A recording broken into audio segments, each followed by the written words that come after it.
guys, welcome back to our vegan kitchen. I've got a very timely recipe for you guys today. It's spring. It's almost summer. Not really. It's spring. I'm thinking about like, ooh, vacation. I love crab cakes, or should I say, I used to love them back in the day, but now I can love them again so many different ways. We can do hearts of palm as a replacement for crab meat. We can do jackfruit, which we're doing today as a replacement for the crab meat. So I also want to give a nod to the gluten-free community that watches our channel as well. So today I'm going to be doing crab cakes two different ways. We're going to be doing the traditional way with the crushed crackers. And we're going to try something new. I've never done this before. Goodness. I know. So we have on the plane here two identical ingredients, except one side has garbanzo bean flour and the other side has the cracker crumbs. We have some oyster crackers crushed up over here. So green jackfruit is very accessible right now. It used to be you had to go to the Asian market to get it. You can go to like H Mart, or if you have a local Chinese grocery, they'll have it there. But they have it at Trader Joe's now, and it's really reasonably priced. And you want to make sure to get the green jackfruit in brine. You don't want the ripe, mature jackfruit because that tastes like mango. And you don't want mango crab cakes. It's not going to taste very good. I made that mistake the first time I went to buy jackfruit. I bought the ripe one, and it was like, this is not going to taste like what I want it to taste like. So I never made that mistake again. I always got the green. So this is the younger, young jackfruit. And this is what it looks like when you open the can. It's a giant vegetable. I'm sure you've seen, if you have like a really nice produce department at your supermarket, it's a big, bumpy, weighs like 20 pounds fruit. It's like the largest fruit in the world. So they cut it up for you. They put it in brine. You're going to want to drain that out and rinse it off. And then you get these wedges, these triangle wedges. So we want it to look like crab. We want it to look like this when we're done. So what we do is we slice it this way. You could also use a fork to shred it if you want, but I feel like this is a lot quicker. And then I go this way. And be careful because it does slip around. It's quite squishy. And then I just go over it like that. Because you don't want any really giant hard pieces. You want it to be looking like crab meat. Because you eat with your eyes as well as with your mouth. Whoa. Yeah, profound, I know. Alright, so that's all of my chopping. So I'm going to get rid of my cutting board so we can get down to business here. Alright, we've got our 2 bowls of jackfruit. And this is best when let sit overnight in the marinating liquid, but we're in a hurry today. And you could still eat it like that, but it's best if you were to like chop this up and then put your lemon juice and seasoning on there and just cover it and let it sit in the fridge overnight. Even an hour would help it a lot. So we're going to be putting the lemon juice on. We're going to do 2 tablespoons of lemon juice. We don't want it to be too wet because it's got to form into a patty. So there's other like liquids going in here. So did I just put 1 there or 2? 1. Okay. There we go. Well, you only put 1 in this one, I thought, too. Oh, really? Yeah. Well, thank you. I think. I'm pretty sure. Okay. We're also going to be adding a teaspoon of liquid aminos. I think I just threw away my little teaspoon, so we're gonna have to guesstimate. Whoa, that's a little bit much. Put a little bit more in this one. Down. Okay, and what's going to give it the fishy taste is Old Bay. So we've got a teaspoon of Old Bay and some granulated garlic in this one, and the same thing in this one. So we're going to give this a mix, and we're going to let this sit aside for a little bit anyway, at least half an hour. You know what I did? I picked too small a bowl again. Oh boy. because all this is going to get mixed in here. I didn't have like big bowls to do this, so this has been sitting for a little bit. We're going to now put the rest of the ingredients in here. So in here already I have some green onions and a half of a bell pepper, an orange one. You don't have to use orange. You could use red, you could use yellow, you can even use green if you like. So I have the same exact thing on this side. So in these I'm going to add about 1/4 cup of mayo. That looks pretty good. About 1/4 cup. All right. It doesn't have to be exact because you could always play with the dry ingredients to get it to the right consistency. We're also going to be adding some arrowroot. Now this doesn't have any egg in it. The original recipe did have egg in it, and I feel like the arrowroot is really going to do a lot to bind together the crab cake and hold it together so that it's not too crumbly.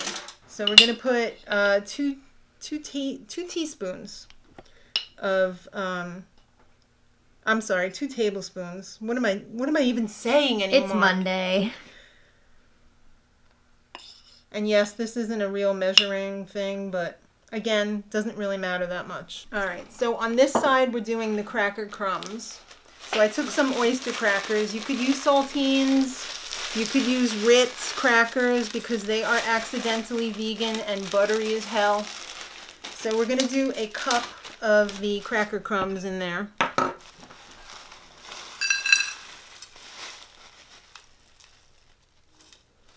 You could also probably use some panko breadcrumbs, would probably work pretty well.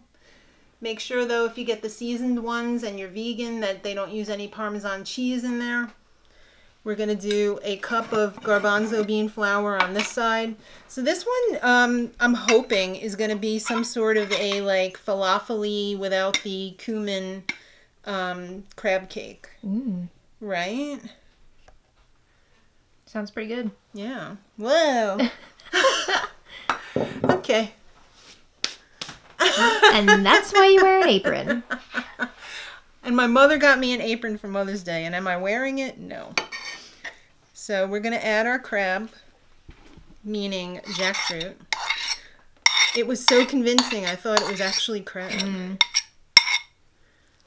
we're going to mix this one up. Yeah, baby.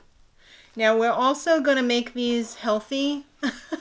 They're still going to taste good. We've had baked like falafel, and we've baked our crab cakes before, and yeah, they're not going to be crispy and burnt, and your hair's not going to smell like oil, but they're still going to be delicious. I mean, I wonder what they would be like in the air fryer too. Yeah. I don't feel like taking out the air fryer though. Although our toaster oven, when you put it on convection, is pretty much a giant air fryer. So you can see it's coming together pretty nicely. It's going to form into a nice patty. So we're going to let that sit while we mix this one. Hopefully this one will come together as nicely as that one because we've got the cracker crumbs on this side. I think the mayo does a lot to help bind it as well. Alright, I got my sleeves rolled up. I am ready to form these patties because my oven is already preheating to 375 degrees. And let's get going. We're going to spray some olive oil spray on our silicone. Yes, it's not going to stick to the silicone, but I want to give the feeling of that it was fried. So this is way better than frying it in a pan full of oil. So we're just going to give it a nice spray. These are going to have to be turned over in the oven halfway through. And you might want to have your spray can handy. And when you go to flip it over, give it a little spray underneath so that the top part also gets that time in the oil. So we're going to start. We're going to do half a tray or a half a sheet of the gluten-free. But first we want to get our hands nice and wet because we don't want this to stick to our hands. And it will. So we'll do patties like that size. The gluten-free ones are holding together really nicely. I'm not so sure about the non-gluten-free ones. But if they're not holding together well, we can always just add like a couple of tablespoons of all-purpose flour and it should be fine. Let's go in and see what these are all about.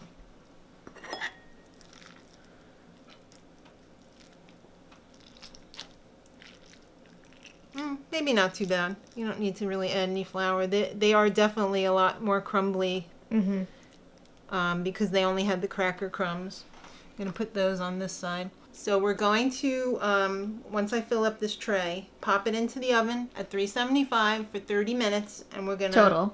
Total. And we're going to flip it over halfway through. All right, somebody's ready to taste the crab cakes. All right, so these are the regular. Okay. And these are the gluten-free. I do have to say the gluten-free, the regular ones, I had to add a little bit more of the cracker crumbs because they just weren't holding together enough. This looks like, just from looks, this looks like a solid unit, the gluten-free, right? The flour, and this one looks a little bit more That one crumbly. looks like a gourmet crab cake where you could see more pieces of the crab, and that one looks like more of like a falafel type. Okay. Let's try this one first. Also, in full disclosure, all right, so you're trying the regular first, the gluten. Full disclosure, I cooked them for an extra 10 minutes, so 40 minutes at 375. I left some behind here. Uh-oh. Oh my god! You like that? I love that, and it's baked, not fried. Yes. I mean, it's still got the mayo in it. That taste is on point, though. But, oh, thank you.